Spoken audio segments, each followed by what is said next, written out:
En el nombre del Padre, del Hijo, del Espíritu Santo. Amén. Señor Dios Padre Todopoderoso y Eterno, te damos gracias en primera instancia por este día, Señor, por permitirnos un día y una semana más de vida, Todopoderoso. Te damos gracias por la vida de todos nuestros seres queridos y ponemos en tus manos, Señor, la salud de todos ellos. Te pedimos que esta noche nos llenes de tu Espíritu Divino. Que tu Espíritu Santo, Señor Jesús, tome control de nosotros. Sea Él el que nos ilumine, sea Él el que nos instruya, sea Él el que abra las puertas del cielo a través de tu palabra.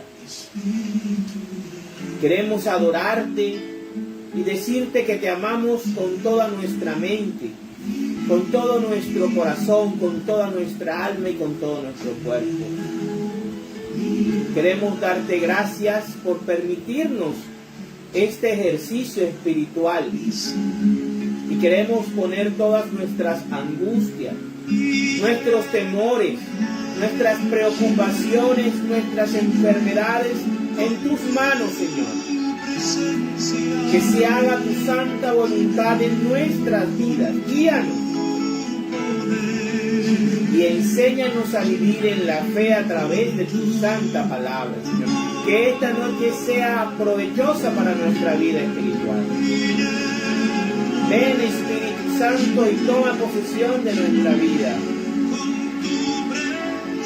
Toma posesión de nuestro hogar, de nuestro matrimonio, de nuestra familia, de nuestra enfermedad, Señor.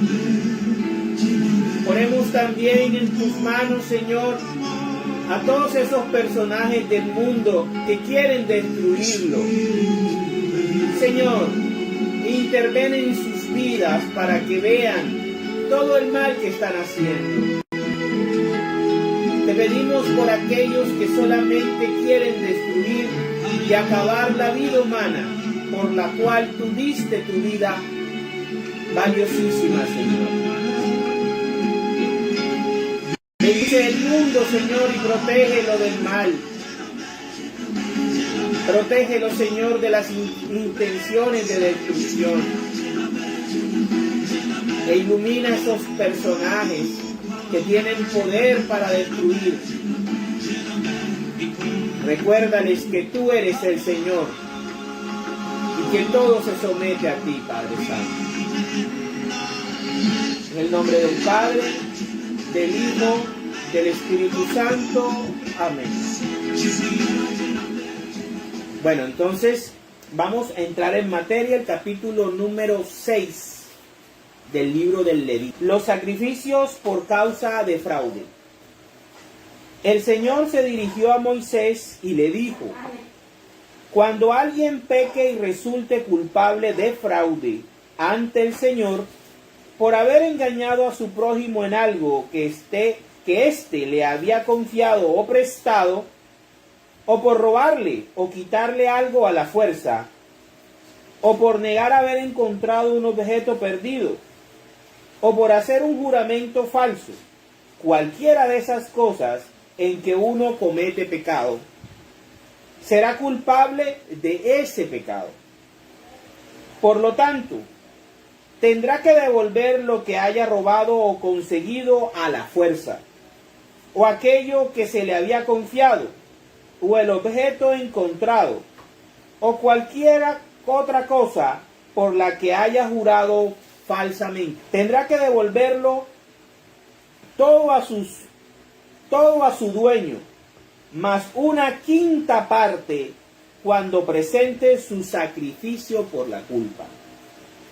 Su sacrificio al Señor será un carnero sin ningún defecto, cuyo valor tú debes calcular, y el cual deberá él tomar del rebaño y llevárselo al sacerdote como sacrificio por la culpa. Entonces el sacerdote obtendrá del Señor el perdón de cualquiera de aquellas cosas en que esa persona haya pecado, y el pecado se le perdonará. El Señor se dirigió a Moisés y le dijo: dales a Aarón y a sus hijos las siguientes instrucciones en cuanto a los holocaustos. El animal sacrificado deberá dejarse sobre las brasas del altar durante toda la noche, para que el fuego lo queme. El sacerdote se cubrirá el cuerpo, recogerá las cenizas del animal que fue quemado sobre el altar y las pondrá a un lado del altar. Después se cambiará de ropa y se llevará las cenizas a un lugar limpio fuera del campamento. El fuego que arde en el altar no debe apagarse nunca.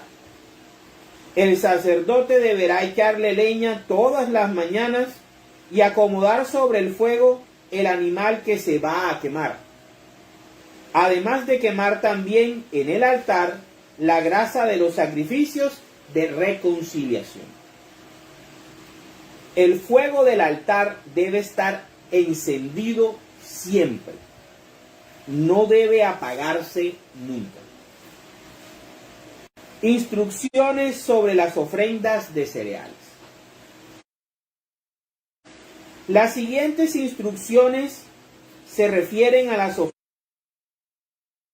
ofrendas de cereales. Los sacerdotes deben ofrecerlas ante el altar, delante del Señor. Uno de ellos tomará un puñado de la harina ofrendada y de su aceite, junto con todo el incienso que va con la ofrenda, y los hará arder en el altar como ofrenda quemada de recordación, de aroma agradable al Señor. Y la parte restante de la ofrenda se la comerán Aarón y sus hijos, sin levadura, y en un lugar consagrado en el patio de la tienda del encuentro. No deben cocerla con levadura. Se la he dado a ellos como la parte que les corresponde de mis ofrendas quemadas, y es una cosa santísima, como lo son los sacrificios por el pecado y por la culpa. Para siempre en el futuro, todos los varones descendientes de Aarón podrán comer la parte que les corresponde de las ofrendas quemadas al Señor.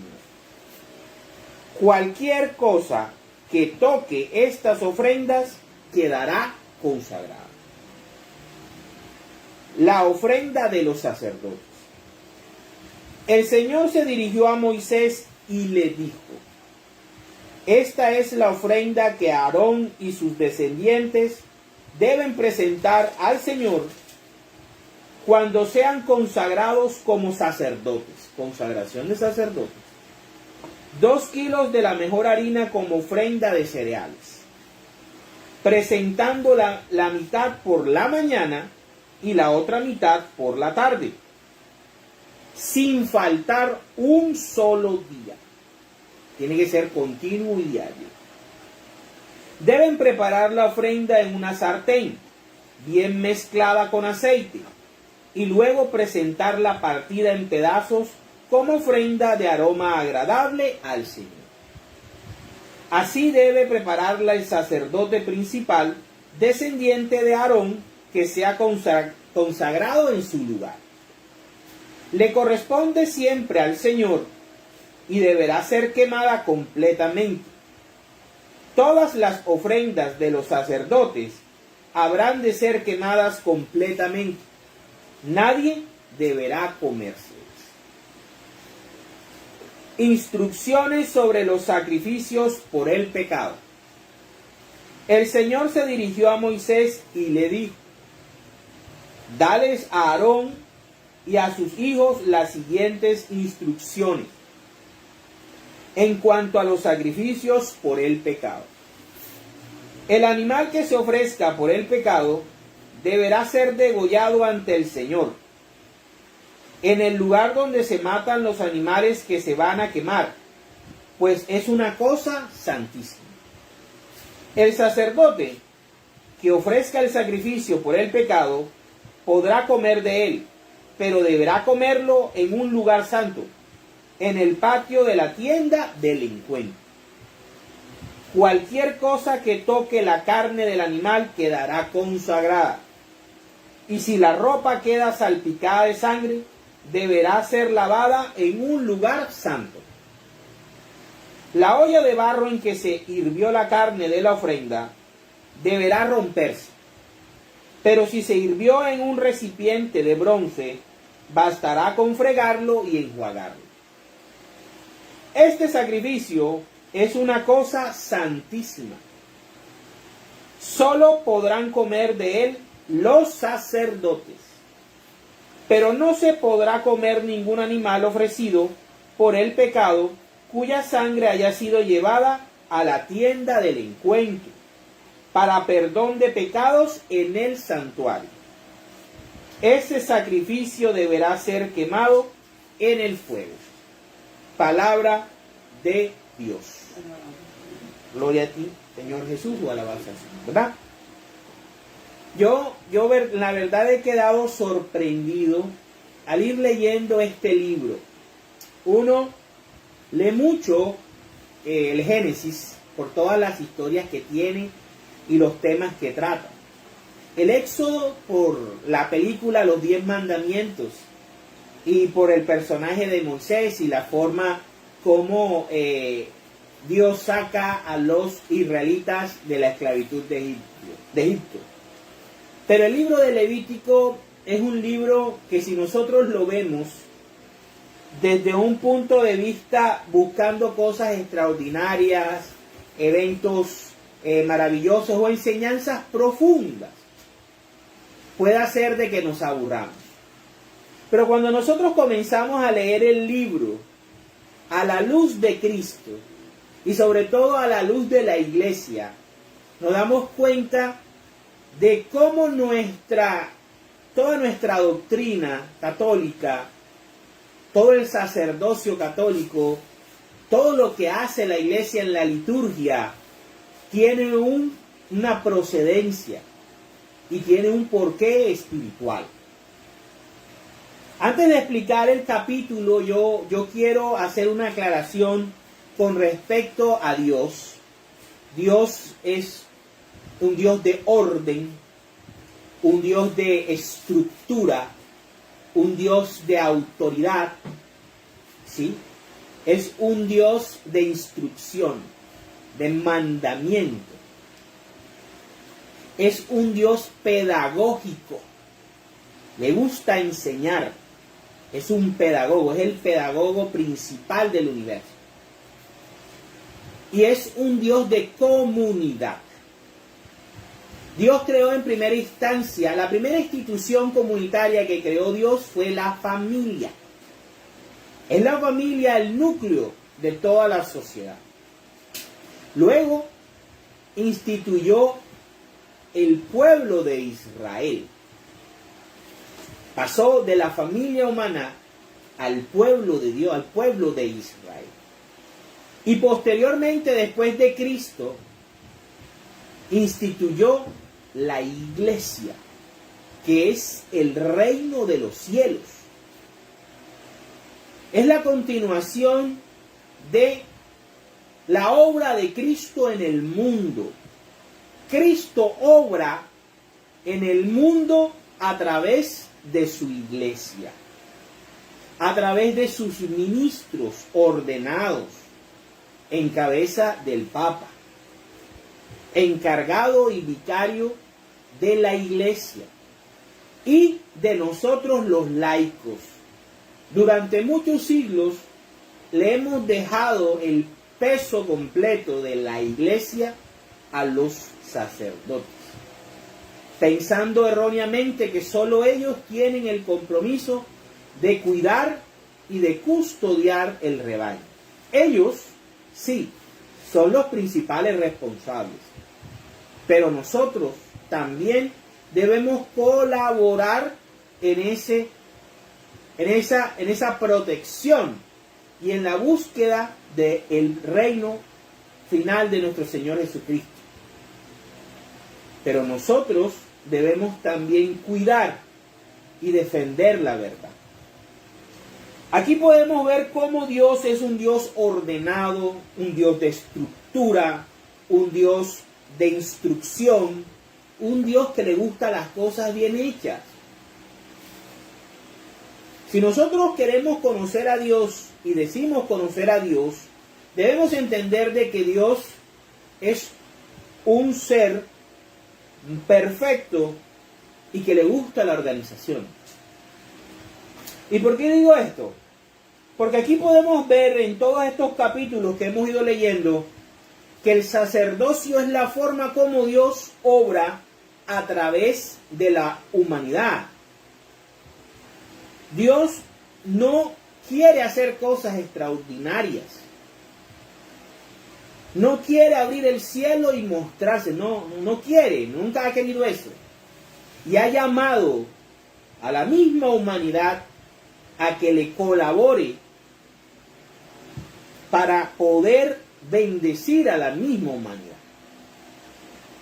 Entonces aquí podemos ver cómo Dios sigue dando instrucciones.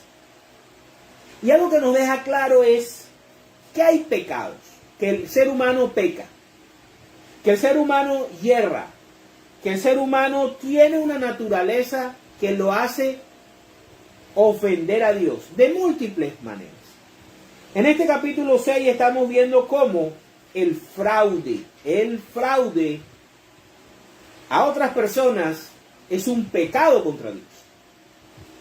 El ocultar, el quedarse con algo que se nos ha confiado, el robar, en síntesis, y el calumniar y mentir es pecado contra Dios. Y no solamente queda en que hemos pecado contra Dios, sino que hemos pecado también contra nuestro prójimo. Y antes de recibir el perdón, tenemos que restituir. Tenemos que ir al hermano que hemos afectado y restituirle hasta una quinta parte de más. Ese es nuestro Dios. Un Dios justo, que no le gusta el hurto, que no le gusta el fraude, que no le gusta la mentira, la calumnia, el juramento en falso, que quiere que todos nos ganemos nuestro sustento justamente, honradamente. Aquí estamos viendo un capítulo donde Dios nos llama a que nosotros seamos honestos de corazón y que todo lo que tengamos en nuestra vida sea porque lo trabajemos honradamente. Porque en el momento que no lo seamos, pecamos contra Él y tenemos que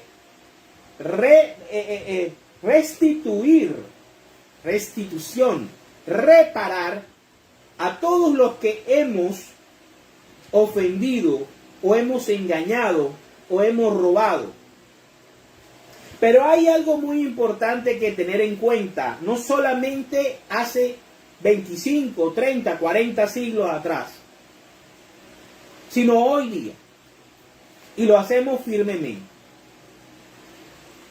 Dios, como un Dios de orden, de un Dios jerárquico, de un Dios de instrucción, un Dios pedagógico, no le gusta el caos, la anarquía y el porque sí. Dios en el Antiguo Testamento instituyó un sacerdocio y a través de ese sacerdocio perdonaba pecados. A través de ese sacerdocio reconciliaba a su pueblo consigo mismo. A través de ese sacerdocio recibía adoración, porque el sacrificio por holocausto y el sacrificio de cereales es adoración a Dios, es consagrarse a Dios. Entonces Dios busca intermediarios, elige intermediarios con el fin de poder bendecir y santificar a su pueblo. Aquí en Levíticos, en el Antiguo Testamento, a su pueblo de Israel. Y hoy, siglo XXI, a través de los sacerdotes católicos instituidos por Cristo en la persona de Pedro y los apóstoles, con la imposición de manos y teniendo una jerarquía estructurada, establecida y milenaria, que continúa con la instrucción de Dios de ofrecer el único sacrificio diariamente que Dios le agrada: el cuerpo y la sangre de Cristo. Podríamos tardar mucho explicando cada detalle. Cada detalle. ¿Qué significa cada cosa? Pero el mensaje principal es que confiemos en el sacerdocio que tenemos. Durante la semana, mientras que estaba estudiando este capítulo, el Espíritu Santo me guió, me orientó, porque como bautizado y confirmado, tengo Espíritu Santo. No necesito declararme un profeta ni un iluminado, no, todos si lo buscamos, si lo invocamos, Él nos habla a todos los bautizados. Y me mostraba y me hacía recordar el pasaje de Génesis 14, cuando Abraham fue a rescatar a su sobrino Lot y venció a 5 reyes. Y que cuando venía de regreso se encontró con 2 personajes. El primer personaje con que se encontró fue a Melquisedec, que se define sin padre y sin origen y sin fin, como rey de Salem, que significa rey de paz, y sacerdote del Dios Altísimo. La Biblia lo llama así. Que salía a su encuentro y sacaba pan y vino. El sacerdocio de Melquisedec era con pan y vino. Y Abraham venía de hacer la guerra. Y al verlo lo reconoce como sacerdote del Dios Altísimo, Abraham. Y le da la 10ª parte reconociendo que venía en representación de Dios. Y reconociendo la superioridad de Melquisedec. En Abraham estaba Isaac. En Isaac estaba Jacob, Israel. En Jacob estaba Leví. Y en Leví, después de mucho tiempo, estaba Amram. Y en Amram estaba Aarón, Moisés y Miriam. O sea, que en Abraham estaba Aarón. ¿Qué significaba esto? ¿O qué significa esto? ¿Qué nos quiere decir el Espíritu Santo? Que desde el mismo Génesis, el sacerdocio de Melquisedec, el sacerdocio de Cristo, ha sido siempre superior al sacerdocio levita, al sacerdocio de Aarón.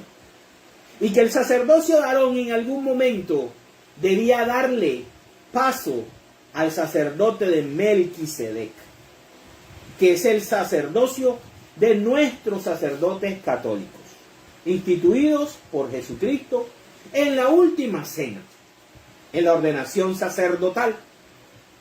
Por lo tanto, Dios, nuestro Dios, el Padre, a través de su Hijo Jesucristo, instituyó el sacerdocio de Melquisedec. Por lo tanto, el sacerdocio del Nuevo Testamento está vigente. Por lo tanto, así como en el Antiguo Testamento, para el perdón de los pecados se necesitaba la intervención de un hombre instituido por Dios, llamado sacerdote, en el Nuevo Testamento todavía está vigente hasta el fin de los tiempos el sacerdocio de Melquisedec. Por eso tenemos que confesar nuestros pecados. Yo antes no lo entendía, era un poco pensativo o protestante. ¿Por qué tengo yo que confesar mis pecados con un hombre que es igual de pecador que yo? Bueno, Hebreos lo responde. Hebreos 5 lo responde. Dice que el sacerdote, por tener debilidad, puede comprender y ponerse en el zapato del pecador. Los ángeles, los seres perfectos, los seres que nunca pecan, no podrán hacerlo. Así Dios nuestro Señor quiere mostrar cómo el mismo hombre puede llegar a comprender su misericordia y ser partícipe de esa misericordia. Ese es nuestro Dios. No el Dios satánico que nos presentan otras denominaciones que ponen a Dios como un ser inalcanzable e inaccesible. Dios necesita del ser humano, lo quiere, Él lo ha querido y lo llama a ser partícipe de su obra y de su misterio, porque Él quiere. Nadie le puede refutar nada a Dios. ¿Ya? Entonces aquí podemos ver cómo así sea cualquier sacrificio por el pecado, por los holocaustos de reconciliación, ofrendas de cereales, todo tiene que pasar por un sacerdote. Lo comprendamos o no, lo entendamos o no, lo aceptemos o no. Pero si nosotros queremos ser obedientes a Dios, tenemos que seguir las órdenes de Dios, que Dios nos dio a través de Jesucristo, que es Dios también. No tenemos que cuestionarla, no tenemos que protestar. Otro punto importante que nosotros vemos en este capítulo es el fuego que no se puede apagar en el altar. Y eso significa la presencia continua de Dios. El fuego en el altar debe estar siempre prendido, como símbolo de que la presencia de Dios siempre tiene que estar ahí. El fuego que se prendió en el altar lo dio Dios. Y es, fíjense lo hermoso lo que estoy diciendo, y es obra del sacerdote o de los sacerdotes mantenerlo prendido. Fíjense cómo es la pedagogía de Dios. Él da el fuego, Él inicia el fuego del altar, donde se va a expiar y donde se va a consumir las ofrendas, para que el hombre reciba el perdón de los pecados. Pero es responsabilidad de los sacerdotes mantener el fuego prendido.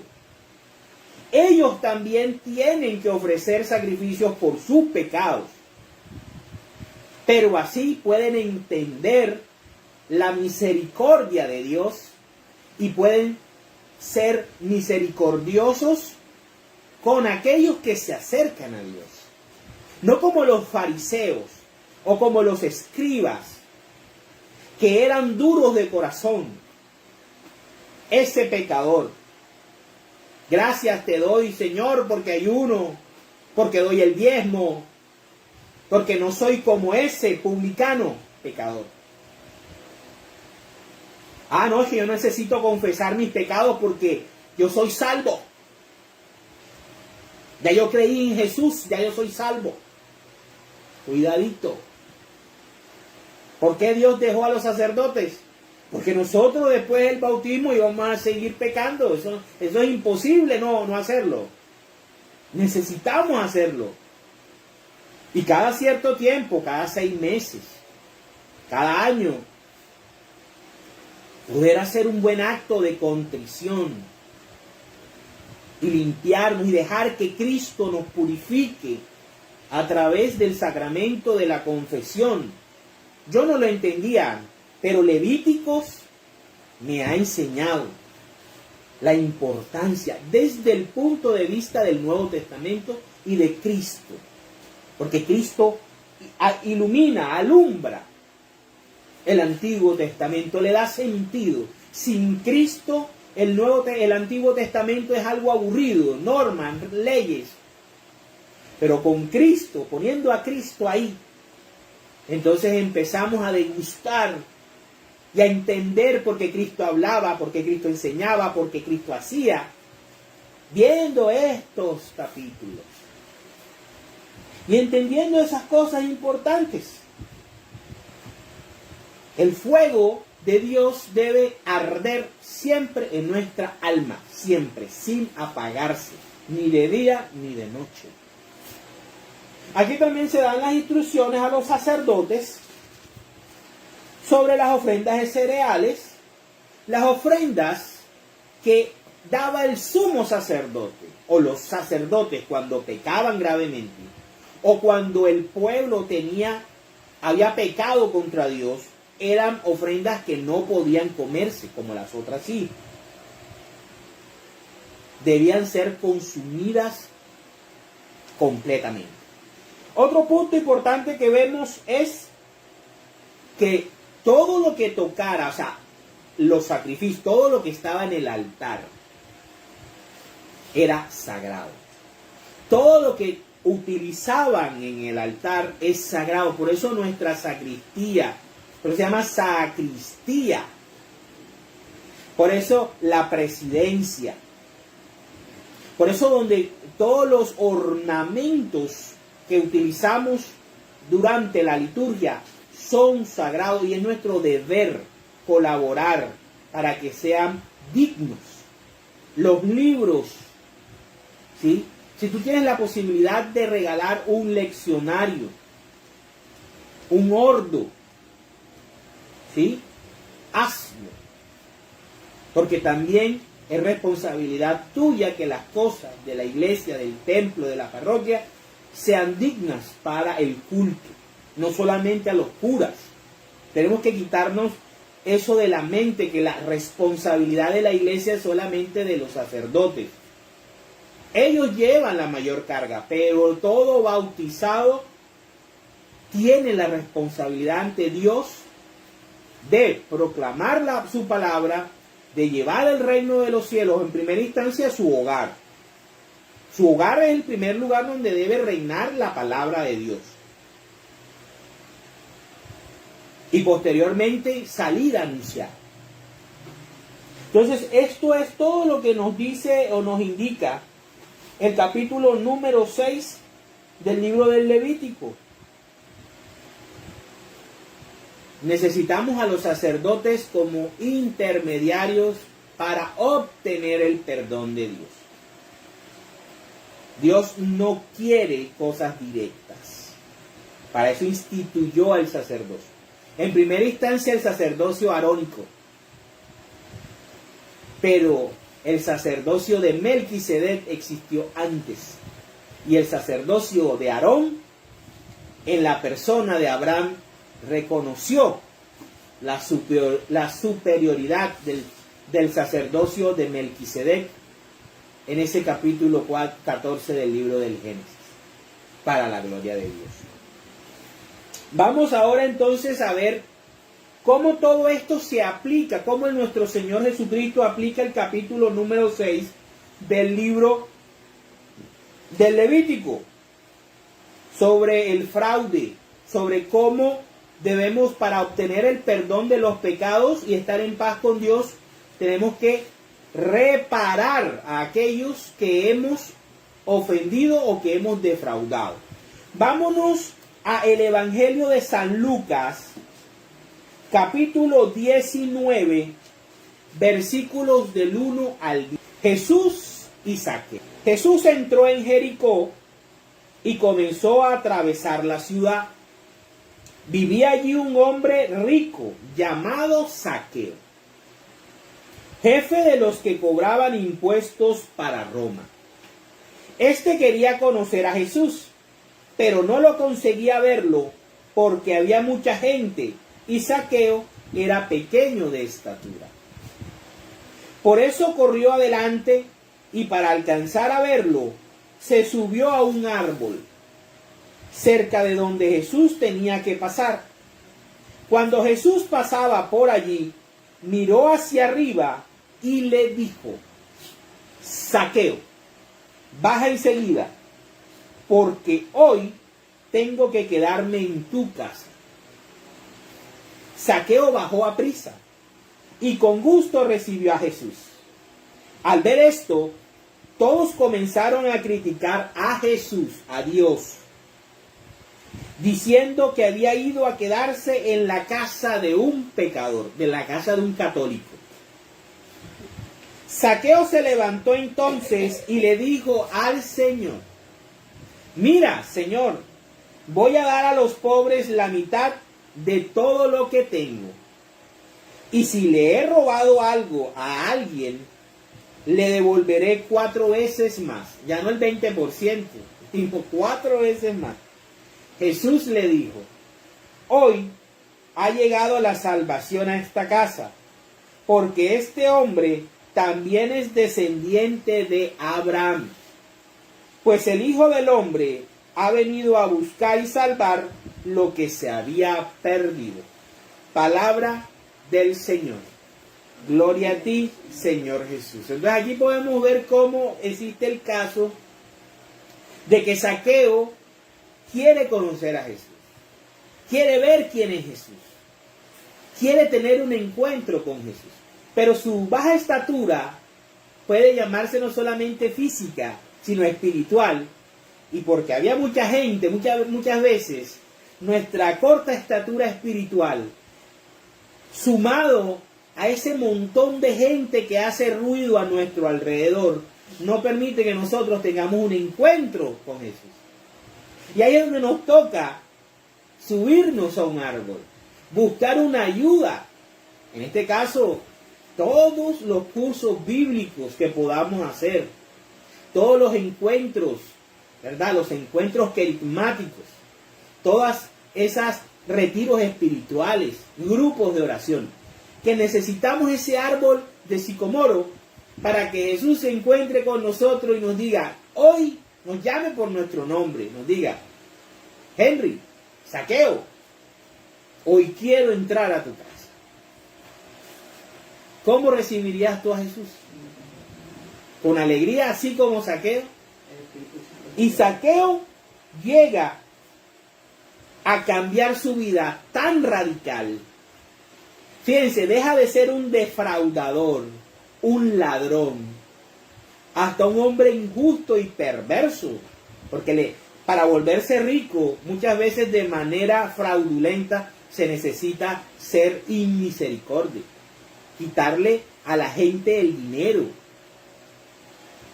Ellos le quitaban el dinero porque ellos eran odiados, los recaudadores de impuestos. Primero porque ayudaban al enemigo, a Roma, al invasor, al opresor.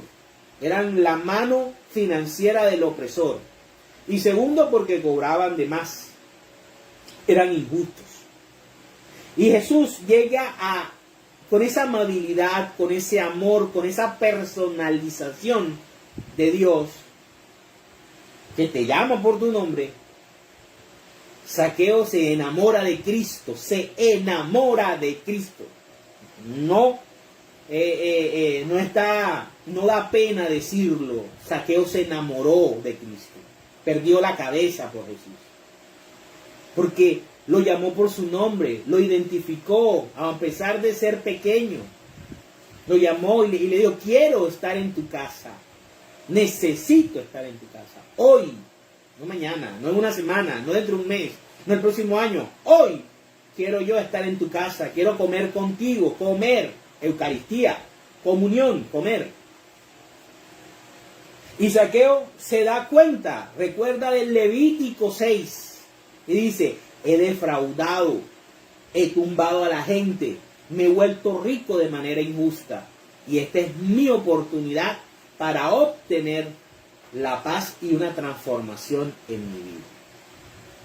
Cualquiera me dirá que Zaqueo no necesitó de sacerdotes, Recuerden que Jesús es sumo sacerdote. O sea, ahí Jesús sí es sumo sacerdote. Él es nuestro sumo sacerdote del orden de Melquisedec.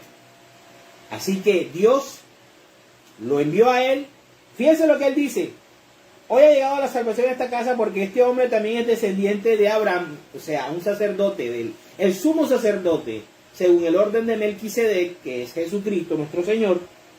Dice que este hombre también es descendiente de Abraham, que es del sacerdocio levítico, del sacerdocio de Aarón. Pues el Hijo del Hombre ha venido a buscar y salvar lo que se había perdido. Entonces podemos ver aquí cómo, y entendemos ahora a la luz de Levítico 6, que defraudar, robar, nos aparta de Dios. A Zaqueo Cristo le dio la oportunidad de reivindicarse y que de su riqueza, él pudiera ayudar a los necesitados, que es otra parte necesaria para entrar al cielo. Ahora, vamos a completar esto con Efesios capítulo 4, versículo 28. Dice, el que robaba, cuando uno está lleno de Cristo, cuando ya uno tiene a Cristo y al Espíritu Santo en el corazón, tiene una transformación. ¿Qué le pasó a Zaqueo? ¿Qué le ocurrió a Zaqueo? Vamos a ver qué nos dice Pablo en Efesios 4:28. El que robaba, deje de robar y póngase a trabajar, realizando un buen trabajo con sus manos para que tenga algo que dar a los necesitados. Palabra de Dios. Te alabamos. Dios nos va a dar, nos va a bendecir, no porque paguemos el diezmo. Eso es una mentira, una forma de engañar a la gente. Dios te va a bendecir si tú trabajas honradamente, si tú te ganas tu sustento honradamente, y te va a dar de más para que tú administres y ayudes al que lo necesita, no al pastor.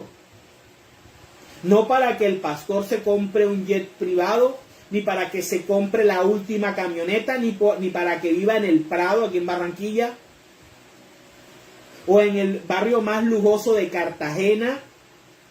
No. Dios te va a bendecir si tú haces un buen trabajo. Si eres un excelente médico, excelente abogado, excelente contador, ingeniero, albañil, taxista, chofer de bus, enfermero, enfermera, bacteriólogo, docente. Pero si lo haces de corazón y te ganas tu sueldo, o tienes un negocio propio y vendes calidad, entonces el Señor te va a bendecir y permitirá que comas tú y los tuyos, y posteriormente te dará de más para que tú ayudes al que no puede. Esa es la razón de la bendición de Dios.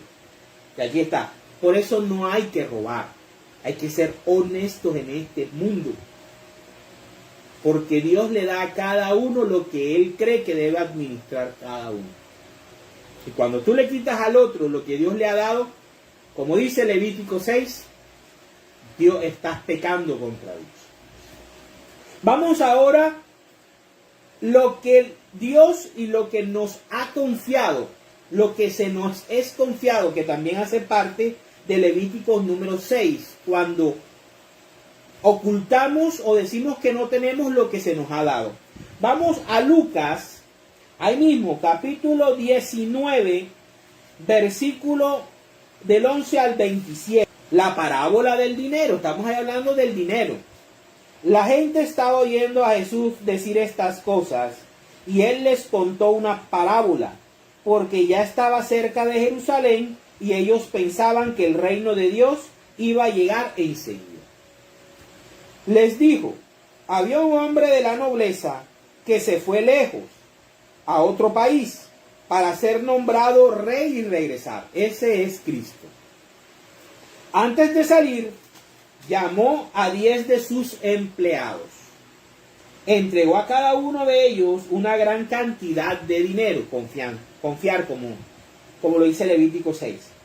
Y les dijo, hagan negocio con este dinero hasta que yo vuelva, hagan negocio. Esos son los discípulos. La plata es la predicación, ¿sí? Y hacer más discípulos. Pero la gente de su país lo odiaba, los judíos, y mandaron tras él una comisión encargada de decir, no queremos que este hombre sea nuestro rey. ¿Recuerdan lo que decía Caifás y Anás a Poncio Pilato? No pongas rey de los judíos, sino que él dijo que era rey de los judíos. Miren cómo encaja todo perfecto. Pero él fue nombrado rey. ¿Por quién? Por Dios. Y regresó a su país. Cuando llegó, mandó llamar a los empleados. Esa es la parucía. Cuando llegó, mandó llamar a los empleados a quienes había entregado el dinero, o sea, la buena nueva, para saber cuánto había ganado cada uno. El primero se presentó y dijo, Señor, su dinero ha producido 10 veces más. El rey le contestó, muy bien, eres un buen empleado, ya que fuiste fiel en lo poco, te hago gobernador de 10 pueblos. Miren la idea. Se presentó otro y dijo, Señor, su dinero ha producido 5 veces más. También a este le contestó, tú serás gobernador de 5 pueblos. Pero otro se presentó diciendo, Señor, aquí está su dinero. Lo guardé en un pañuelo, pues tuve miedo de usted. Porque usted es un hombre duro, que recoge donde no entregó y cosecha donde no sembró. Entonces dijo el rey, empleado malo, con tus propias palabras te juzgo. Si sabías que soy un hombre duro, que recojo donde no entregué y cosecho donde no sembré, ¿por qué no llevaste mi dinero al banco para devolvérmelo con los intereses a mi regreso a casa? Y dijo a los que estaban allí, quiten el dinero y dénselo al que ganó 10 veces más. Ellos le dijeron, Señor, pero si él ya tiene 10 veces más. El rey contestó, pues les digo que al que tiene se le dará más. Ojo, miren cómo estamos hablando de dinero y de bienestar material, pero también de espiritual. Pero el que no tiene, hasta lo poco que tiene se le quitará. Y en cuanto a mis enemigos, que no querían tenerme por rey, tráiganlos acá y mátenlos en mi presencia. Palabra del Señor. Gloria a ti, Señor Jesús. Cuando tú fuiste bautizado, cuando a ti te catequizaron, a ti te dieron unos talentos y te dieron una misión. Anunciar el reino de los cielos a los cuales tú perteneces. En primera instancia, al pueblo, a todo el mundo. Pero si tú tienes miedo, mínimo debes anunciarlo a tu familia. Es lo mínimo que puedes hacer. ¿Qué estás haciendo con los talentos que Dios te ha dado, que el Rey te ha encomendado?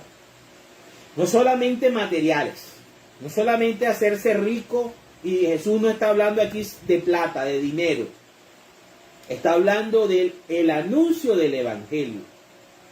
Que tú fuiste instituido discípulo. ¿Cuántos discípulos le estás llevando tú al Señor? ¿Cuántos discípulos con tu testimonio estás logrando para el Rey? ¿Cómo estás anunciando el reino de los cielos? Y bien, dentro de la iglesia, que es donde debemos hacerlo. Y cuando digo dentro de la iglesia es con la doctrina de la iglesia, no con otras doctrinas, con la doctrina y el catecismo y la catequesis de la iglesia católica, porque es la iglesia verdadera. Las otras son copias de el enemigo. Entonces, ¿qué estás haciendo con ese tiempo que el Rey te ha dado para tú multiplicar lo que Él ha depositado en ti. Bueno, vamos ahora a ver cómo la importancia de no dejar apagar el altar, por qué el altar no se debía apagar y que surge de ahí. Vámonos a Isaías, capítulo 6, versículos del 1 al... El año en que murió el rey Osías, vi al Señor sentado en un trono muy alto. El borde de su manto llenaba el templo. Ya en esa época de Isaías ya no era un tabernáculo en el desierto, ya era el templo de Jerusalén. Unos seres como de fuego estaban por encima de él. Cada uno tenía 6 alas. Con 2 alas se cubrían la cara, con otras 2 se cubrían la parte inferior del cuerpo, y con las otras 2 volaban. Y se decían el uno al otro: Santo, Santo, Santo es el Señor Todopoderoso. Toda la tierra está llena de su gloria. Eso es lo que dicen los serafines todo el tiempo, por la eternidad. Santo, Santo, Santo. Kadosh, Kadosh, Kadosh en hebreo. Al resonar esta voz, las puertas del templo temblaron y el templo mismo se llenó de humo. Recuerden que sale del fuego, de colocar la víctima del sacrificio, humo, fuego, incienso, ¿verdad? Y pensé: ay de mí, voy a morir. He visto con mis ojos al Rey, al Señor Todopoderoso. Yo, que soy un hombre de labios impuros y vivo en medio de un pueblo de labios impuros. En ese momento, uno de aquellos seres como de fuego voló hacia mí. Con unas tenazas sostenía una brasa que había tomado de encima del altar. El serafín tomaba del altar, que nunca se debe apagar, una brasa y se la llevó a Isaías. Vamos a ver qué pasa. Con una tenaza sostenía una brasa que había tomado de encima del altar, y tocándome con ella en la boca, me dijo: mira, esta brasa ha tocado tus labios. Tu maldad te ha sido quitada. Tus culpas te han sido perdonadas. Entonces oí la voz del Señor que decía: ¿a quién voy a enviar? ¿Quién será nuestro mensajero? Yo respondí: aquí estoy yo, envíame a mí.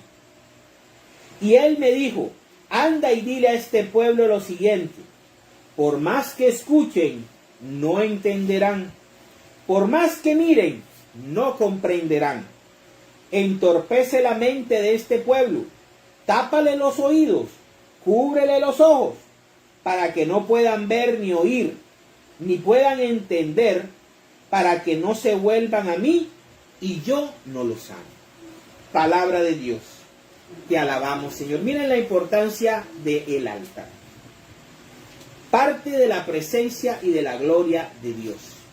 El uso del fuego como presencia de la gloria del Señor. Pero a mí lo que me llama la atención es que venimos de Lucas, que nos habla acerca del rey, y aquí Isaías nos habla de nuestro rey, de quién es el rey. Y también nos está hablando acerca del anuncio. Allá nos decían que el rey le había dado a 10 de sus empleados talentos para que hicieran negocio con él. El Espíritu Santo nos quiere decir que la catequesis, las enseñanzas bíblicas, el crecimiento espiritual, el anuncio del reino de los cielos, el enseñar a otros a Cristo, es una responsabilidad, y que Dios nos purifica la boca para que nosotros podamos anunciarlo. Y no solamente eso, sino que nos invita, nos dice, Él nos pregunta: ajá, ¿y a quién voy a enviar? viendo para que nosotros mismos seamos los que tomemos la iniciativa. Aquí estoy yo. Yo quiero, yo voy a anunciarte, yo voy a enseñar a otros las maravillas que tú has hecho en mi vida. Yo quiero que otros disfruten lo que yo disfruto contigo. Ese es nuestro compromiso bautismal. Ser anunciadores y ser testimonio de la relación con ese Dios maravilloso que es nuestro Rey. Y que está rodeado de serafines, seres de fuego que eternamente, día y noche, dicen: Santo, Santo, Santo. Kadosh, Kadosh, Kadosh. Vamos a hacer la oración final. En el nombre del Padre, del Hijo, del Espíritu Santo.